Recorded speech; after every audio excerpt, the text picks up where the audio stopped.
बोलिए कृष्ण कन्हैया लाल की, निजानंद स्वामी की। बोलो श्री प्राणनाथ प्यारे की, महारानी बाईराज की, महाराजा छत्रसाल की, सतगुरु महाराज की, सच्चिदानंद रूपाय विश्वोत्पत्त्यादि हेतवे तापत्रय विनाशाय श्री कृष्णाय वयं नमः। श्री कृष्णाय वयं नमः। मूकं करोति वाचालं पंगुलं यदेगिरिं यत्कृपातमहं वन्दे परमानन्दमाधवम्।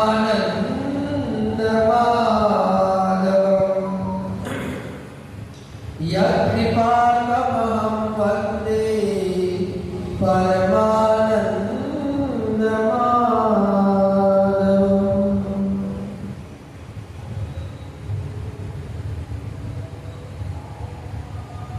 बोलिए कृष्ण कन्हैया लाल की।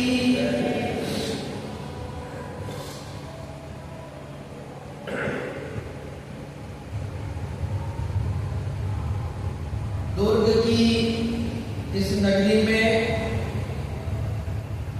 पावन पुनीत स्थान पर श्री कृष्ण प्रणामी मंदिर निज मंदिर में विराजमान श्री कृष्ण राधा श्री राज श्यामा जी के श्री चरणों में प्रणाम करते हुए मंच पर विराजमान पूज्य गुरुदेव के श्री चरणों में कोटिशः नमन वंदन करते हुए मंदिर के पुजारी जी के श्री चरणों में मेरा कोटि कोटि प्रेम प्रणाम और दुर्ग प्रणामी समाज के अध्यक्ष जिनका मुझे बचपन से बड़ा स्नेह मिलता रहा है, बचपन से मैं आता रहा हूं और जिनके घर में ही हमेशा रहने के लिए ऐसा मेरा सौभाग्य मुझे प्राप्त होता रहा है। उन्होंने मुझे परिवार के सदस्य के रूप में जब भी हम यहाँ आए बड़ा प्रेम स्नेह आदर संपूर्ण परिवार ने दिया। ऐसे युगल जोड़ी से यहाँ विराजमान है सौभाग्यवती माता टीना जी और मनोज भाई जी, आपके श्री चरणों में मेरा कोटि कोटि प्रणाम।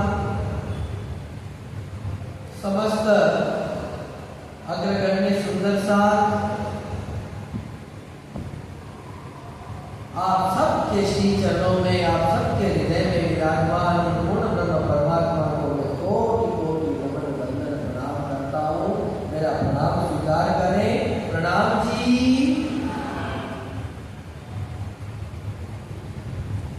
प्यारे सुंदर साथ जी, देखिए जब जब हम लोग किसी शुभ कार्य को करने का मन में निश्चित करते हैं, क्योंकि कुछ भी करने के लिए सबसे पहले इच्छा मन में होती है। क्या करना है? एक मन में इच्छा हो और फिर उस इच्छा पे बुद्धि अपना कार्य करना आरंभ करती है कि ये कार्य कैसे होगा।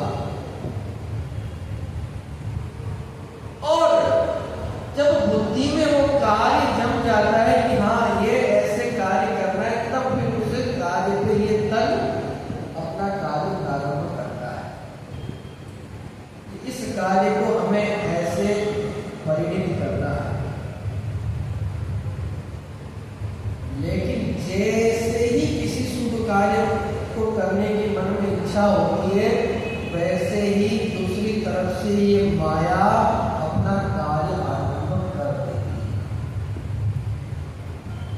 और ये कोई आज की बात नहीं है, आदि अनादिकाल की बात है। और कभी कभी तो एक व्यक्ति के मन के भी दो हिस्से होकर के एक ही मन में सतोगुण विराजमान होगा और एक ही मन में तमोगुण विराजमान। एक मन कहेगा कि मैं ये शुभ कार्य करूं, दूसरा मन कहेगा यार छोड़ो, क्यों करना है, क्या करना है। कभी कभी एक ही व्यक्ति के मन में ये दो बातें भी उत्पन्न हो जाती हैं। इसके लिए सबसे सरल उपाय है कि हम क्या कहते हैं, संसार में कि नकारात्मकता को छोड़ो तो अपने आप पीछे सकारात्मकता बच जाए। जब जिस समय हमारे मन में शुभ कार्य करने की इच्छा हो जाए तो समझिए वो घड़ी आपके जीवन की सर्वश्रेष्ठ घड़ी और लगिए उस कार्य में। आप देखिए स्वामी श्री प्राणनाथ जी महाराज ने जब जो सद्गुरु महाराज ने उन्हें कह दिया सो कह दिया, जागनी करनी है मतलब करनी है। उनके जितना तो हम उनकी तपस्या का नक भरा भी हम ले लेवे तो हमारे लिए बहुत बड़ी बात होगी। उन्होंने जागनी करने के लिए, धर्म के लिए क्या क्या नहीं छोड़ दिया। अपनी घर परिवार तक को त्याग कर दिया और उसके लिए उन्होंने विचार नहीं किया, विमर्श नहीं किया कि मुझे समय चाहिए कि मैं क्या करूं और क्या ना करूं। उनके पास विकल्प नहीं। जागनी जिसके हृदय में वो पूर्ण ब्रह्म परमात्मा विराजमान हो जाते हैं तो विकल्प कहाँ बचता है? बचता है क्या? विकल्प का मतलब क्या होता है? दो चीज। जहाँ परमात्मा और माया दोनों हो तो मतलब अभी विकल्प है, मतलब अभी माया है। विकल्प माने अभी माया है। और जब धर्म के कार्य के लिए हाँ करना है मतलब अब हम माया से दूर और हुए नहीं है। कार्य पूर्ण हो जाए तब भी ये मत समझिए माया से दूर हो गए। जिस दिन ये समझ लेना तो ये भी माया ही है कि माया से दूर हो गए, क्योंकि ये भी एक अहंकार का गुण होता है। अपने आप को ये समझना, बस हमारा एक ही कार्य है कि हमें उस सत्य के लिए कार्य करते जाना। जैसे मन में आया उसे परिणित करते जाना। उसके लिए हमें हमारे हृदय को पवित्र करना होगा, हमारे मन को पवित्र करना होगा। हमारे सामने तो वो तारतम वाणी साक्षात रूप से विराजमान है। हमें केवल उस तारतम वाणी की जो शक्ति है उसको हमारे अंदर प्रवेश करना। देखिए वाणी की कुछ चौपाइयां इतनी सुंदर है जिनपे हम इस जागनी यात्रा में चर्चा करते आए हैं। आज एक दो चौपाई पे हम कुछ बात करेंगे, कुछ उन चौपाइयों के ऊपर वार्तालाप करेंगे। मुझे ज्यादा स्मरण नहीं रहता इसलिए मुझे लिख के रखना पड़ता है। कमजोर विद्यार्थी का आरोप से एक बड़ी सुंदर चौपाई है रास की, 32वें प्रकरण की 22वीं चौपाई। आप मानोगे नहीं, आज तो गुरुदेव ने बहुत ऊपर तक चढ़ा दिया था। बहुत कमेंट्स मिलते हैं, उन कमेंट्स में हमले भी बहुत होते हैं। अरे आप क्या चौपाई का बताते हो, प्रकरण नंबर चौपाई नंबर देख के बता दो, उसका क्या फायदा, हम खुद देख लेंगे। ऐसे भी कमेंट्स आते हैं। आप कैसे धर्म प्रचार को देख के चौपाई बोल रहे हो, आपको तो चौपाई भी याद नहीं है। ऐसे भी कमेंट्स आते हैं। तो मुझे उन कमेंट्स में बड़ा आनंद आता है। उनको उत्तर देना बड़ा सरल होता है। जो तारीफ करता है उसको तो क्या उत्तर दें, बहुत उनको धन्यवाद प्रणाम ऐसा इतना लंबा उत्तर देना होता है। लेकिन जो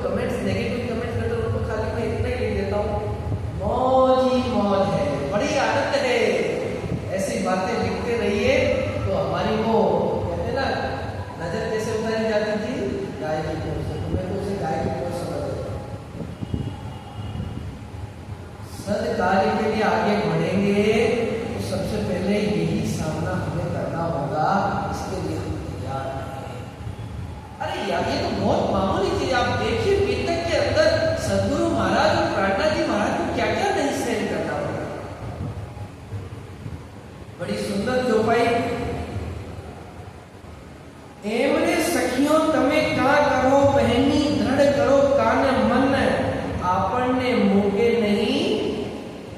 आगे का चरण क्या है?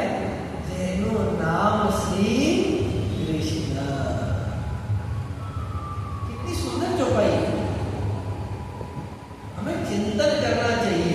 कुछ लोग बड़ा जोर शोर से कहते हैं कि वाणी का मंथन करो, वाणी का मंथन करो। वो लोग सोचते नहीं कि वो अपने शब्द क्या कह रहे हैं। वाणी का मंथन होता है, मथी हुई चीज का मंथन होता है कि वाणी क्या है? संपूर्ण वाङ्मय का सार वाणी है। सार कब निकलता है? जब सब कुछ मंथन हो चुका होता है ना। ए सतवाणी मत के अपनी उसमें आया है ना मंत्र के अंदर। कौन से सतवाणी का मंथन करने के लिए कहा? उस समय तो पूरी वाणी उतरी नहीं थी। तो उसका जवाब भी स्वामी श्री प्राणनाथ जी महाराज कहते हैं कि ये जितने शास्त्र वेद वेदांत पुराण है, वो भागवत रूपी ये सतवाणी, उसका मंथन करो। उसका मंथन करोगे तब जाकर के हमारे सामने ये सार रूप से ये भागवत के अंदर, भागवत का मंथन का मतलब क्या हुआ? उसके अंदर जो साक्षियां आई है हमारे लिए, मंथन करते तब सार निकलता है। उनका मंथन करोगे तो वो साक्षियां हमारे सामने आएगी, और जब साक्षियां हमारे सामने आएगी तब जाकर के हम उस सत्य को पहचान पाएंगे। कल यही चर्चा कहाँ थे? हम रायगढ़ में, वहां पे इसी चौपाई पे चर्चा हुई कि योग माया के ब्रह्मांड में भी, इसके पहले की चौपाइयां हैं, आप देखना कल का शायद अभी डाला होगा, मैंने नहीं डाला होगा। कभी कभी हम लोग है ना चौपाई फ्लो में पड़ जाते हैं, ध्यान नहीं देते। योग माया के ब्रह्मांड में भी उन पूर्ण ब्रह्म परमात्मा अक्षरातीत श्री कृष्ण को अपनी गोपियों को, सखियों को वेद और पुराण की साक्षी देकर के बात करेंगे। ताज्जुब करोगे आप। चौपाई है भगवती स्वामी श्री प्राणनाथ जी महाराज की चौपाई है। क्या जरूरत थी? अरे साक्षियों की कभी तो कहते ना, साक्षियों की जरूरत हुई संसार में, तो योगमय का ब्रह्मांड में क्यों साक्षी देनी पड़ी? वही पूर्ण ब्रह्म परमात्मा अक्षरातीत श्री कृष्ण। हम तो लोगों में कह देते अरे तारतम ले लिया, भागवत और ग्रंथ गीता पुराणों की क्या जरूरत है, तो हटा दो। उनके बिना जागनी कैसे हुई? जागने का आरंभ कहां से हुआ? किसको फेंकोगे? जिससे हमारी जागनी हुई उसको हटाओगे अपने जीवन से। तो क्या ये चौपाई क्या है? एमने सखियों तमे का करो। यहां पर सखियां आपस में वार्तालाप करते हुए कहती है, सखियों तुम ऐसा क्या कर रही हो? बहनी दृढ़ करो कान अपन। देखो ये तो गुजराती में है, हमारे लिए तो मनीषा बोलती है, आप लोगों के लिए तो आपको तो भाषा ही, आप प्राणनाथ जी महाराज ने बड़ा आराम कर दिया आप लोगों को कि बहनी दृढ़, अपने तुम अपने मन को इस प्रकार से दृढ़ करो। किस चीज के लिए दृढ़ करो? आगे का चरण आता है, आपने मुके नहीं। अब हमें दृढ़ का होना है, अच्छे से कान खोल के सुन ले और अपन भी दृढ़ हो जाए उस बात में। आपने मुके नहीं, जैनु नाम श्री कृष्ण। जो हमें कभी नहीं छोड़ेंगे वो कौन है? श्री कृष्ण। और यही इसी को दृढ़ करता है। और हम सबसे पहले जैसे ही हमारे कान में वो वायरस घुसता है, हम सबसे पहले इसी लाइन से दूर हो जाते हैं, प्राणनाथ जी के वचनों से दूर हो जाते हैं। जो प्राणनाथ जी कह रहे हैं उसको नहीं मानते। देखिए विपक्षी लोग बड़े चतुर होते हैं, चालाक, कपटी जिसे हम कह सकते हैं। वो तैयार रखते हैं, प्रश्न तैयार रखते हैं, अरे ये तो योगमाया के ब्रह्मांड में नाश हुआ था, वहां की बात है, परमधाम की बात थोड़ी है। कैसी बेवकूफी भरी बातें वो करते हैं। मुझे एक बात बताओ, योगमाया के ब्रह्मांड का रचना क्यों हुई? कोई बता सकता है? योग माया के ब्रह्मांड की रचना क्यों? कोई बताएगा? योग माया के ब्रह्मांड की रचना अक्षर के मनोरथों को पूर्ण करने के लिए हुई। ये तो सब मानते कि नहीं मानते? वाणी कहती है। और अक्षर के मनोरथ क्या थे? अब दूसरा प्रश्न मेरे, अक्षर के मनोरथ क्या थे? कोई बताएगा? परम की लीला थे। और उसके मनोरथ पूर्ण कैसे हुए? रास की लीला को उसने देखा तो उसके मनोरथ पूर्ण हुए। तो रास लीला कहां की हुई? अगर रास की लीला परम नाम की नहीं है तो अक्षर के मनोरथ पूर्ण नहीं हुए। ये तो कह नहीं सकते, हम वाणी के विपरीत बोल देंगे। वाणी कहती है अक्षर के मनोरथ पूर्ण हुए और अक्षर के मनोरथ के परम नाम की लीला देखो। और उसने क्या देखा? रास की लीला। और रास कहां की लीला हुई? सिद्ध हो गया ये परम नाम की लीला है रास। और इसका प्रमाण है, चौपाई के अंदर प्रमाण है कि जब रास खेलाना प्रारंभ करते हैं योगमाया के ब्रह्मांड में, तो सखियां क्या कहती है कि हे प्रिया जी, जो रास की अनेकों रामते आप हमें खिलाते आए हो, उनमें से कुछ रास की रामते याद करके हमें यहाँ खिलाइए। इतनी स्पष्ट बात है। इसे कहते हैं वाणी का मंथन। हालांकि मंथन करने की जरूरत नहीं, चिंतन ही कर लो बहुत है। मंथन क्या, मंथन की है, करी कराई हमारे सामने है, चिंतन ही तो नहीं करते। वो अभी भी मंथन में लगे, वो अभी पीछे एक सीढ़ी। तो ये चिंतन हमें करना होगा कि वाणी की चौपाई क्या कहती है और हम उसे किस रूप में कहते हैं। आप देखिए, वाणी की सर्वश्रेष्ठ तालीम तीनों मूल्यों से दी जाती है। ये परंपरा स्वामी श्री प्राणनाथ जी महाराज के समय से चली आई है। नवतम पुरी से भी तालीम बने, ये तालीम सब हुए, जिसे हम कह सकते हैं प्रशिक्षण, कोचिंग एक एक चरण का दिया जाता है। नवतम पुरी से भी दी जाती है, महामंगलपुरी से भी दी जाती है, और सबसे सर्वश्रेष्ठ तालीम जिसे हम मानते हैं पद्मावतीपुरी धाम में हमेशा से दी जाती है। और वो कब से प्रारंभ है? स्वामी श्री प्राणनाथ जी महाराज के समय से। प्राणनाथ जी महाराज के मुख से जब जोशवाणी निकलती थी, उसके बारे में सुंदर साथ थे, चर्चा होती थी। महामती जी उनके बारे में बताते थे, वही सुंदर साथ फिर आपस में चर्चा करते थे। तो आगे से आगे जिसे शास्त्रों में कहा जाता है श्रुति परंपरा, पहले लिखा नहीं जाता था। अब आजकल तो हमारे सामने हिंदी टीका आ गई। पहले ऐसे हिंदी टीका नहीं लिखी जाती थी, केवल चौपाइयां लिखी होती थी। अब आप ये भी तो देखिए ना, जैसे भागवत है, गीता है, प्रिंटिंग कब हुई? अभी हुई, ज्यादा से ज्यादा 100 वर्ष पहले या 200 वर्ष। अच्छा, जब लिखी भी गई है तो ज्यादा से ज्यादा लिखी प्रतिलिपि हमारे पास कितनी पुरानी होगी? 200, 400, 500 साल पुरानी। तो फिर 500 साल पहले जिसने लिखी होगी उसको कंठस्थ होगी, तभी तो उसने लिखी है। और कंठस्थ कैसे होती थी? पहले श्रुति परंपरा से गुरुकुल में बोली जाती थी, शिष्य उन्हें याद करते थे, इतनी प्रकांडता होती थी। वैसे ही जो प्रशिक्षण वाणी की चौपाइयों का उनके जो अर्थ है, वो प्राणनाथ जी के समय से उन अर्थों को योग का योग आगे से आगे तालीम कराने वाले, प्रशिक्षण करने वाले उनका अर्थ करते आए, करते करते वो आज हमारे तक पहुंचे। लेकिन ये 40 वर्षों में उनके अर्थ बदल गए। हम कहते हैं जमाना बदल गया, या तो जमाना क्या, उन्होंने सब कुछ ही बदल दिया। और हम जैसे सारे लोग उनके पीछे चल पड़े। जो प्राणनाथ जी के समय से अर्थ गलत नहीं, वो गलत हो सकता है, ये गलत नहीं हो सकता। ऐसी बुद्धि है हमारी। एक सिंपल सा अर्थ का हमने अलग कर डाला, मेरा नाम श्री कृष्ण जी है, इतना सिंपल हमारे मंत्र का अर्थ है। ऐसा जलेबी, क्योंकि उनको जलेबी के अलावा कुछ खाता भी नहीं। मीठा बोलते हैं ना, वो मीठा कैसे बोलते हैं? जलेबी बना के, जलेबी मीठी होती है, वो हमको खिलाते हैं, वो मीठा मीठा बोलते हैं, और हम उस जलेबी में फंस जाते हैं, मक्खी बन के भिनभिनाते रहने से फंस जाते हैं। उनकी वाणी में फंसने वाले वो मक्खियां ही हैं जो भिनभिनाती रहती हैं जलेबी। लेकिन हमें उस परम धाम के आनंद का स्वाद लेना है, उस जलेबी में नहीं फंसना है।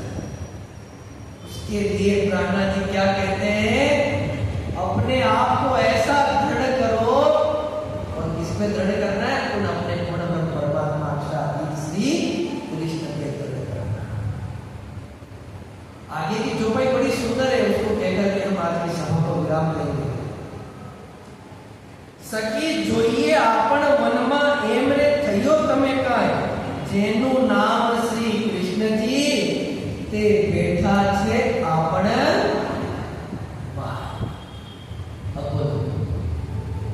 इसको दृढ़ करेंगे तो बैठेंगे ना, दृढ़ नहीं किया तो आकर के बैठेंगे कैसे?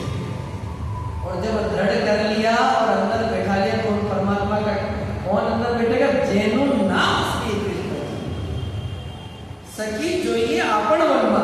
हम चलो ये कब कहाँ का है? अंतर ध्यान लीला का एक प्रकट है जो रास के अंदर योग माया के रास के लीला जो हो रही है वहां पे अंतर ध्यान का प्रकट है। वहां पे जब सखियां ढूंढती है कि चलो हम अपने मन में ढूंढते हैं एमरे थयो तमे काय, जब मन में ढूंढ रही थी मिल नहीं रही थी तो सखियां आपस में एक दूसरे को सांत्वना देती है, अरे निराश मत हो,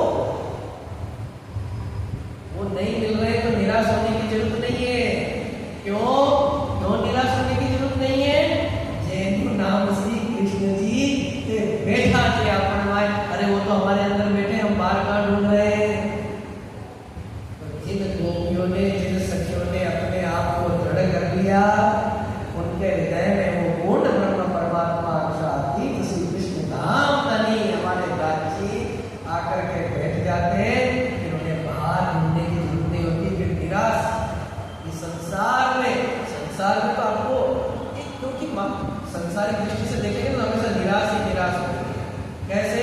इसका उदाहरण, जब व्यक्ति लखपति से करोड़पति बन जाता है तब भी उसके मन में निराशा रहती है। क्यों? अरबपति बनना है, अरबपति बन गया तो उसके मन में निराशा रहती है, मैं खरबपति कैसे बनूं? उसे खरबपति बनना है। ये संसार की रीत है। आप देख लीजिए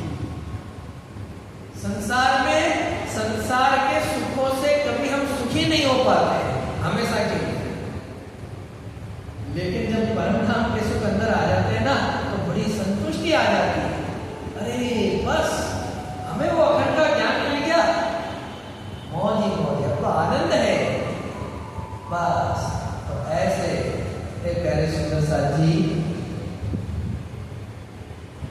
एक ही निवेदन आप सबके श्री चरणों में, हम सबको ये सुंदर मनुष्य तन मिला, सबसे हमारा बड़ा अहोभाग्य, ऐसे संप्रदाय में हम दीक्षित हुए, ऐसा तारतम महामंत्र हमें प्राप्त हुआ, ऐसा तारतम ग्रंथ हमें प्राप्त हुआ जो हमें उस अखंड की राह पे ले जाता है।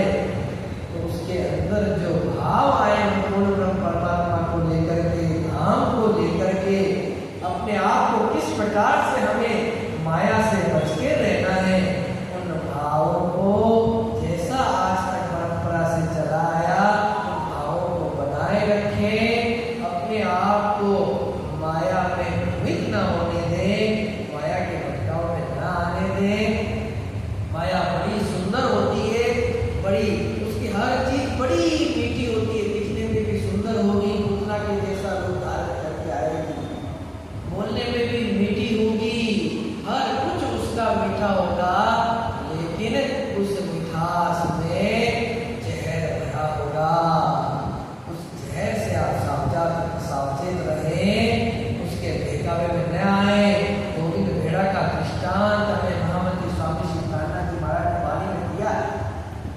जब हम निकलेंगे इस माया के बाजार में तो ये माया अपना रूप बड़ा आकर्षक लेकर के आएगी। अरे और तो और आज की इन घटनाओं को देख करके द्वापर युग का वो दृष्टांत याद आ जाता है। पौंड्रक था ना, पौंड्रक कृष्ण का रूप धारण करके आया। जब माया भगवान का रूप धारण करके आ सकती है तो माया में कितना बल होगा। देख ही रहे हैं, इतना बल है कि जो सुंदर सा कृष्ण राधा और पूर्ण ब्रह्म परमात्मा में मन मिटने वाले थे, उनको कृष्ण नाम से नफरत होने लगी। तो माया के दास नहीं है तो क्या है? ये उदाहरण आप ये देखिए, कहते ना परमात्मा के बिना पता भी नहीं हिलता है, वो होना जरूरी भी था, क्योंकि हम जो ब्रह्म सृष्टिया परम धाम से आई है, ये खेल कैसे देखती कि देखो ऐसा भी होता है। तो हम अगर अपने आप को ब्रह्म सृष्टि मानते हैं तो वो देख रहे हैं, और जो उस खेल में लग गए वो जीव सृष्टि है। सिंपल हो गया। तो जो ये कहता है परम धाम में कृष्ण राधा फूल मिलावे में उस कंचन रंग के सिंहासन पर कृष्ण राधा विराजमान है। हमारा मंत्र एक श्री कृष्ण से वो है, वो तो है ब्रह्म सृष्टि, और जो इसमें फेरबदल करती है वो है जीव सृष्टि। ये एकदम से वाणी वितरक के प्रमाण से, ज्यादा मैं यहाँ कहूँगा तो समय पूरा हो गया, मुझे अनुमति नहीं देता है। अगर किसी को सब प्रमाण है इन सब बातों को जितना वाणी वितरक से खुल करके वाणी वितरक, क्योंकि मेरी में क्या ताकत है, मैं क्या कहूँगा, वाणी वितरक जो कहती है वो आपके सामने रखूंगा। स्पष्ट कहती है वाणी वितरक, जो ये मानता है परम धाम में कृष्ण राधा है वही वहां की अंगना है, बाकी सब इस संसार के जीव है जो इस आम खलक में आखिर जाकर के उनकी ही होती है, उनकी परम धाम में प्रवेश को लिखा रहता है ना, प्रवेश वर्जित है बस। तो ऐसा बहुत बहुत धन्यवाद आप सब सुंदर साथ को कि इस ना समझ की बातें भी आप बड़े ध्यान से सुन रहे थे, इसके लिए बहुत बहुत धन्यवाद। एक बात और कि हमारी इस जागरण यात्रा का एक इस बार हम कुछ लेकर के चले हैं। हमारे सुनने में आया जब जैसे जैसे ये विवाह संप्रदाय में बढ़ता गया तो हम सब सुंदर साथ यही कहते हैं, हर धर्म जाए कि अरे भाई अपने पद्धति पे चलो, अपने सिद्धांतों पे चलो। तो सुंदर साथ कहते हैं हमारी सिद्धांत है क्या, मुझे पता ही नहीं है पद्धति क्या है। मैं पुराने सुंदर साथ के लिए नहीं कहूँगा, कुछ नए भी होते हैं, और कुछ बातें क्या होती है कि लिखित तो होती है लेकिन वो हम कैसे काले अक्षर से बराबर उसे पढ़ जाते, पता ही नहीं चलता है क्या सिद्धांत लिखा क्या पद्धति लिखा। और कुछ तो ऐसे बहकाव में आ जाते हैं कि सिद्धांत और पद्धति तो महामती प्राणनाथ महाराज ने अपने लिए नहीं बनाई, उनके लिए बनाई। हरिद्वार में शास्त्रार्थ हुआ तो सामने आचार्यों को बताने के लिए बनाई। अब क्या वो आचार्य मानेंगे अपनी पद्धति? अरे पद्धति हमारे लिए बनाई।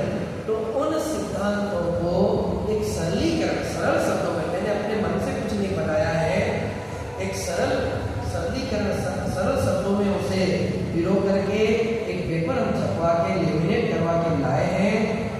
उसे हर सुंदर साथ को दे रहे हैं, यानी हर घर में एक, अगर घर में 4 सुंदर साथ है तो भी वो एक ले जाए, लेकिन मेरी एक ही शर्त है कि उसे वही ले जाए जो अपने घर में ले जाके निज मंदिर में लगाए।